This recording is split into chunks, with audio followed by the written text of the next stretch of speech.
Thank you very much, Mr. Chairman. Well, my talk is about cloud computing. Actually, despite the wider title, I will focus on one of the many facets of cloud computing, which is cloud storage. Because cloud storage is quite widespread now, there are a number of commercial offers, and so it's probably the very first step towards a wider adoption of cloud computing. So, the viewpoint we adopt here is that of a company that has to decide whether to migrate its data from its own infrastructure, its own storage infrastructure, to a cloud-based one. And I mean a public cloud. So it is not about just relocating their data in storage infrastructures that are owned by the company, but it's about leasing storage space on one of the many commercial offers by a number of cloud providers. So we divide the adoption problem in a before migration time and after migration time. The viewpoint we take is totally economics based, and so we consider the economics issues that are involved in the migration. The problem is one of deciding between two alternatives. Either buy the infrastructure, I mean buying disks and buying storage space and so on, and deploying it on the company's premises, or instead leasing storage space on one of the commercial providers. The problem can be rephrased as one of in-house solution versus outsourcing solution. So we have to compare the two alternatives, and we do it by examining all the costs and revenues which are associated to the two alternatives. In the case of in-house, we have, for example, the cost of personnel, the cost of disks and controllers, and the cost of storage of racking space, the physical space where you locate the infrastructure, and the cost of energy, of power, which is becoming an ever important issue. In one survey 2 or 3 years ago, the cost of power amounted for about 15% of the overall cost.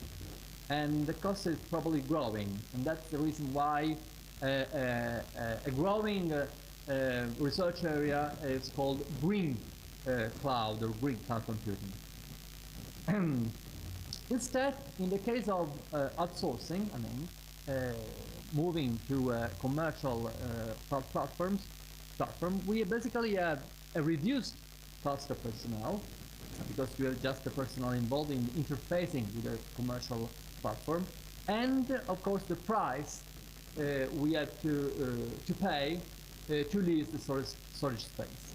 These are the most important economic issues in the decision. So we consider both of them and we evaluate them. We evaluate which of the two alternatives is more convenient for us. That's what we can do before adopting the cloud.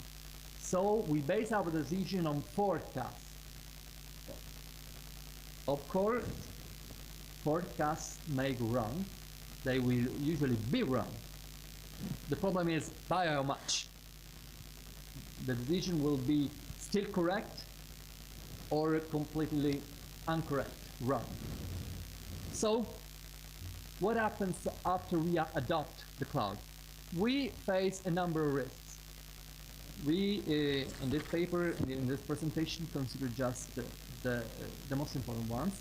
For example, the cloud may be unavailable for some time. And so we have to cover ourselves against the risk of not being able to access our data. And that may be a very relevant issue if, for example, our data are health related or related to services, to financial services, to any service we have to provide in real time. because not being able to access our data means we are losing money or we are losing lives.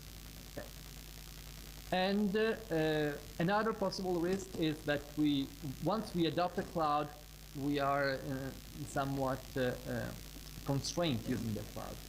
Moving back is not easy anyway.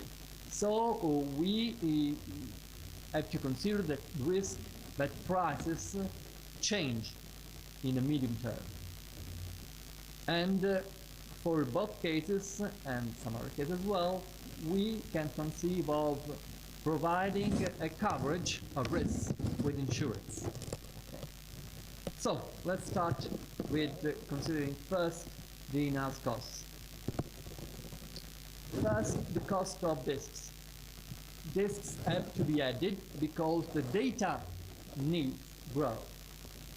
Every year we have more data we have to store and we have to buy new disks. In addition, disks have to be bought to replace the failed one. Every year a number of disks in my storage infrastructure go broke, and the annual replacement rate is of the order of some percent point, so say 3, 4, 5%. But anyway, we have to buy new disks to replace the ones that have failed. And the price of storage is going downward. That's a trend that has been studied some years ago by Walker in a groundbreaking paper.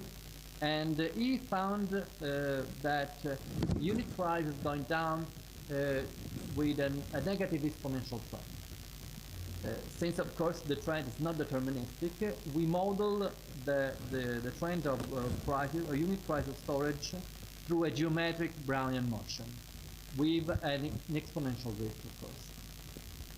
And in addition to that, we have the costs of racking space and power, and the cost is related in a linear fashion to the number of disks.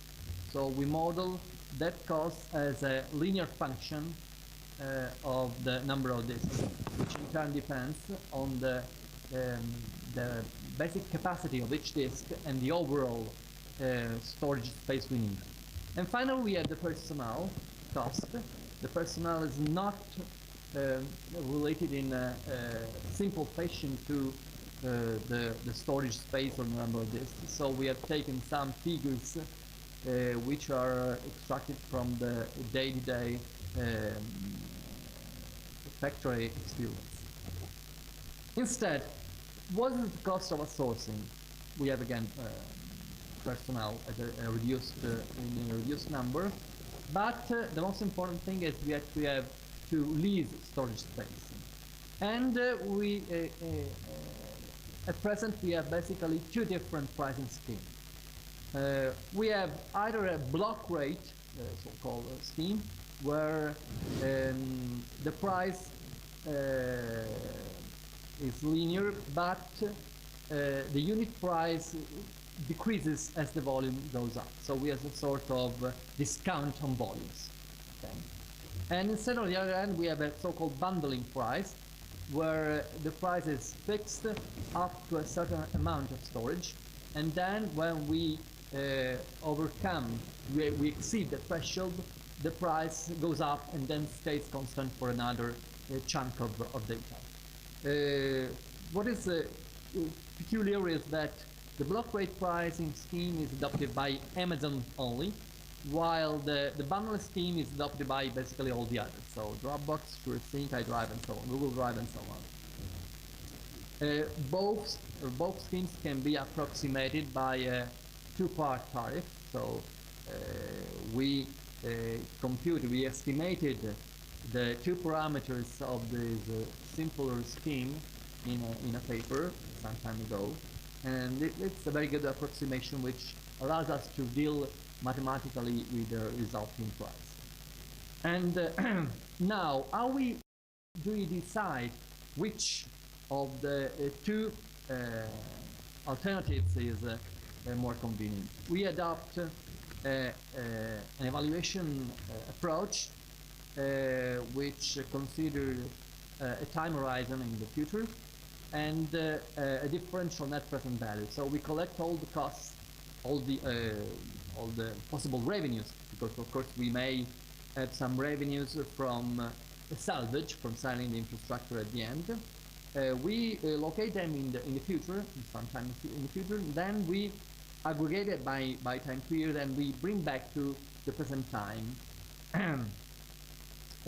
through an actualization approach.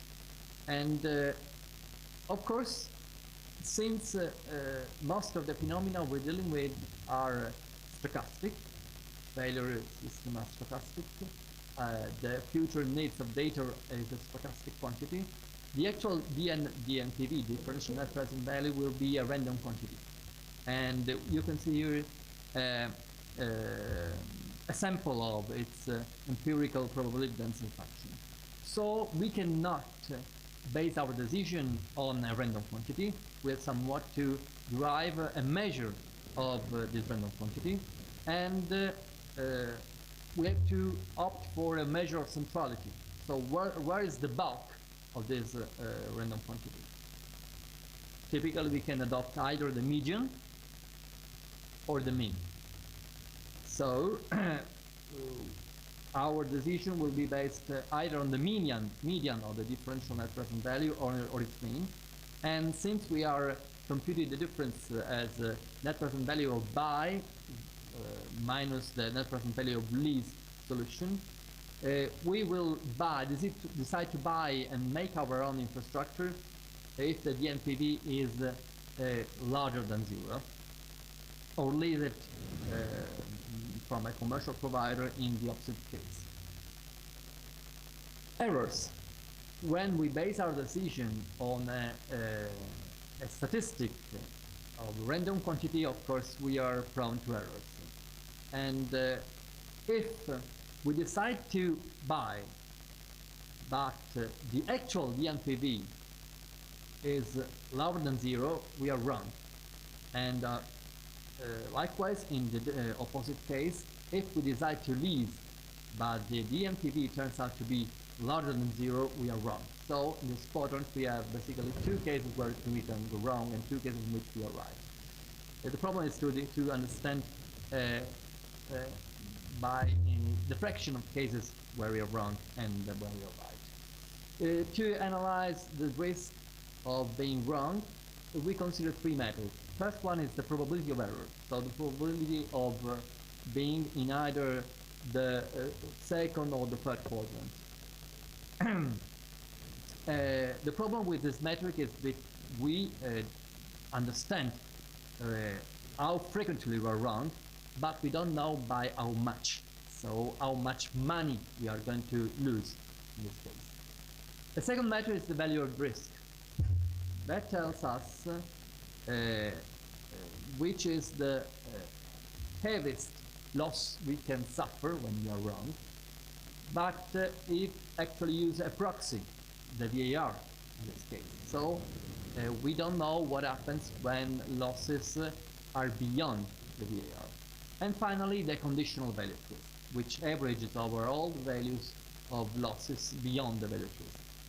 And we compare the two decision metrics, the median and mean, under the 3 different risk methods.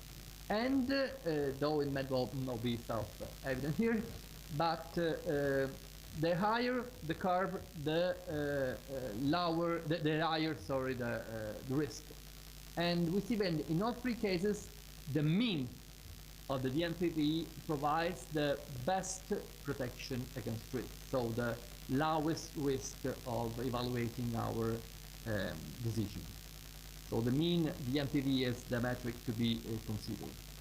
What happens after we have adopted the cloud? So when, so far we consider our forecasts, and though we consider random quantity, of course we had some measure of risk, but we assume that everything is takes place according to our models, to our stochastic model. Actually, the reality may be different from our forecasts. And so first is the problem of unavailability. The cloud data may not be available for some time. And if we adopt a single cloud, for example, the data may be not available for 1% or for 0.1% of our time. Typically, the availability is something between 3 nines and 5 nines. So it means 0.999 and 0.99999 of our times. That may seem a huge value, but remember that 1 percentage point of an availability, so 0.99 of availability, means that our data will not be available for 88 hours per year. Okay, 88 hours may be a huge time. Okay, especially if it takes place in chunks, in big chunks. So if we adopt a single cloud, we have a given availability. If we adopt two clouds, so we replicate our data on two clouds, our availability grows, and we can replicate our data over multiple platforms.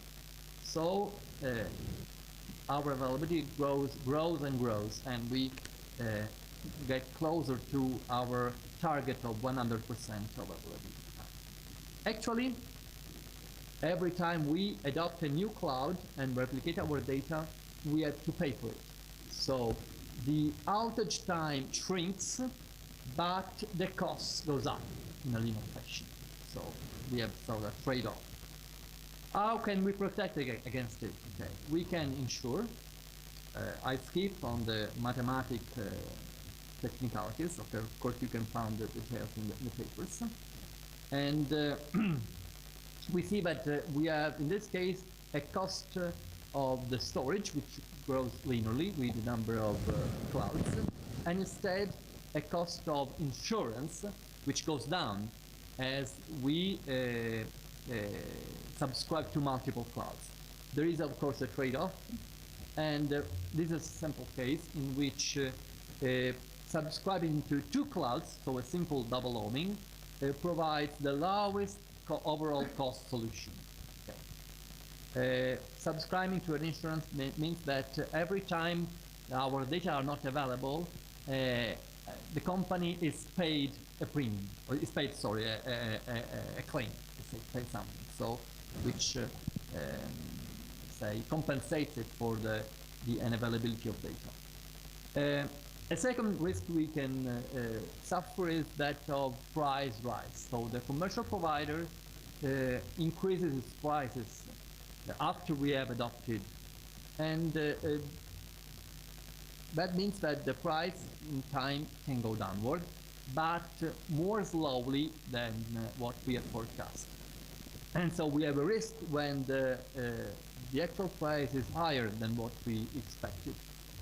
And here again we can consider an insurance scheme, and every time the price is higher than what we had expected, we are paid a compensation. Okay. This is a basic multi-period call option, so we can apply several times the basic Black-Scholes formula for a plain vanilla option, and that's what the price behaves when we subscribe to an insurance policy for a number of years. Of course, the longer the time horizon, the higher the price, because the risk gets higher. And finally,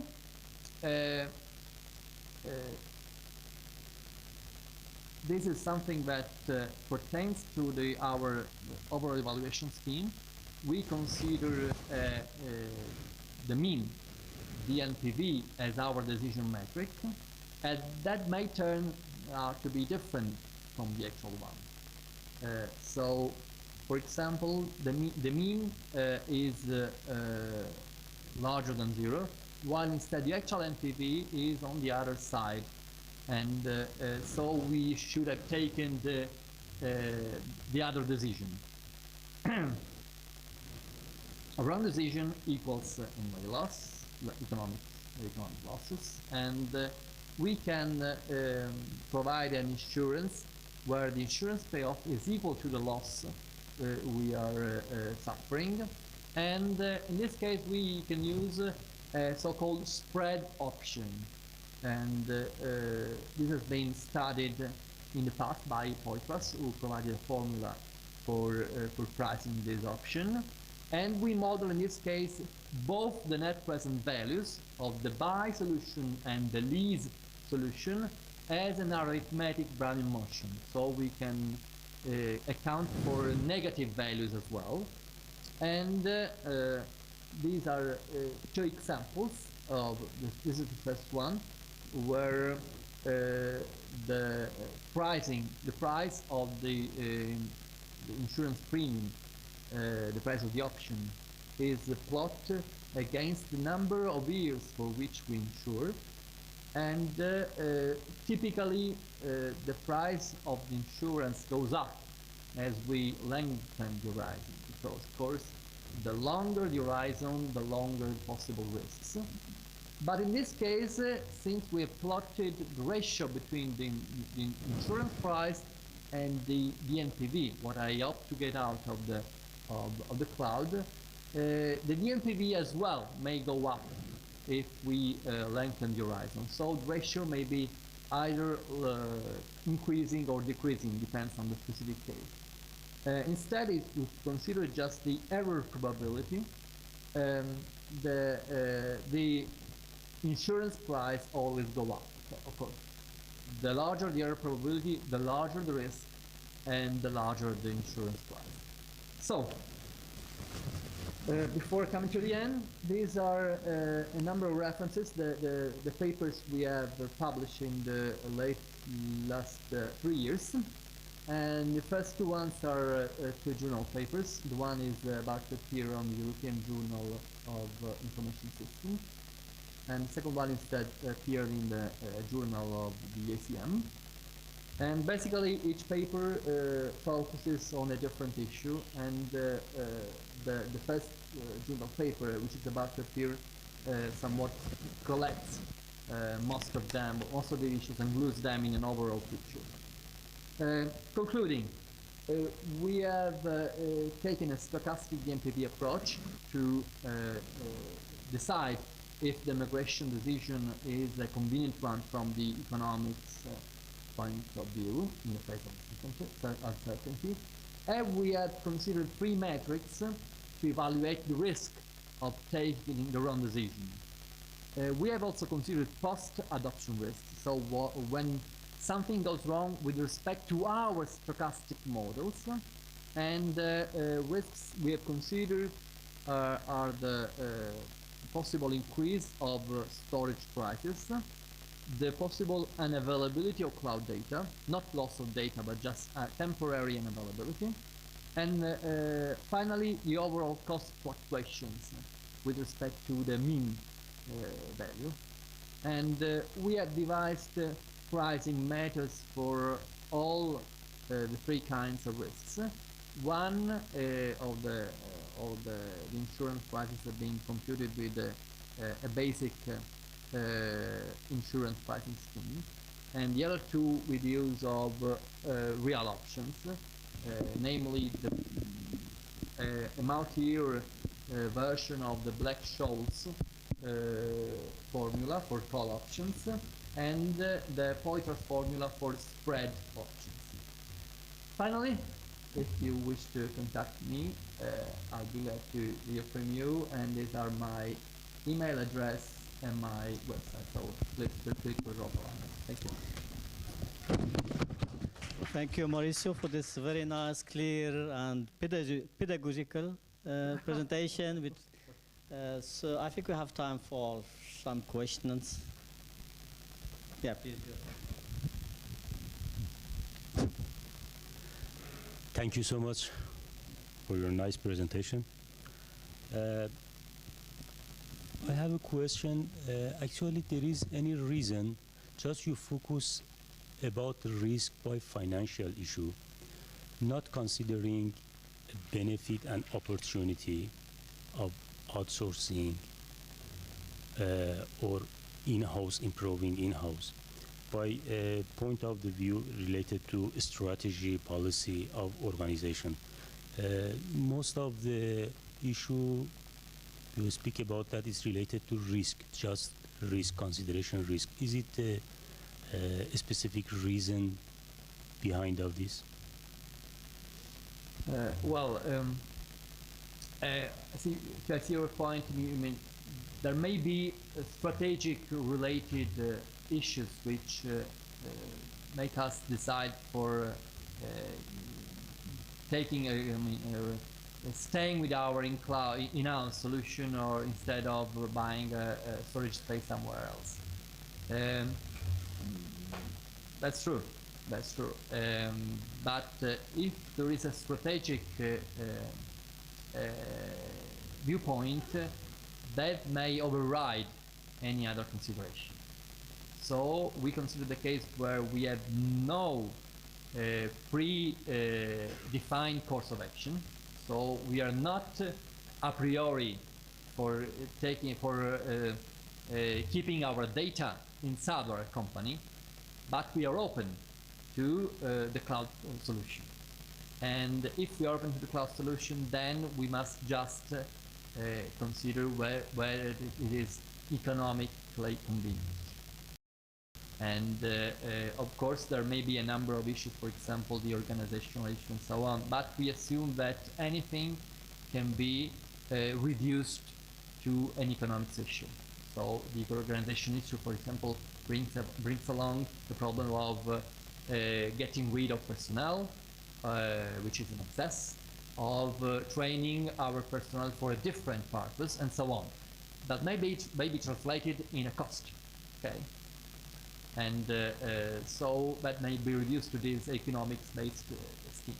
And the risks, of course, every time we take a decision, we face risks. And we have to account for that risk. So we have to cover against the risk. And that means, of course, in our case, it means buying insurance policies. Okay, that's the way we consider it.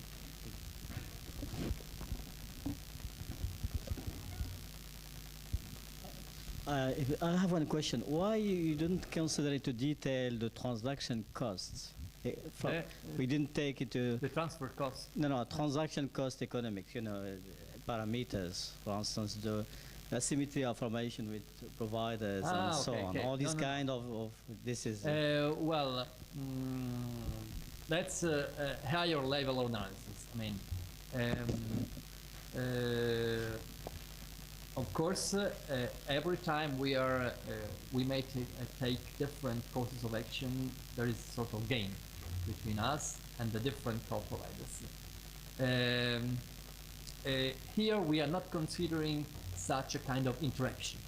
So the prices provided by the commercial cloud providers are considered as a given, as a fixed amount. So they are not changing it in the face of our decision.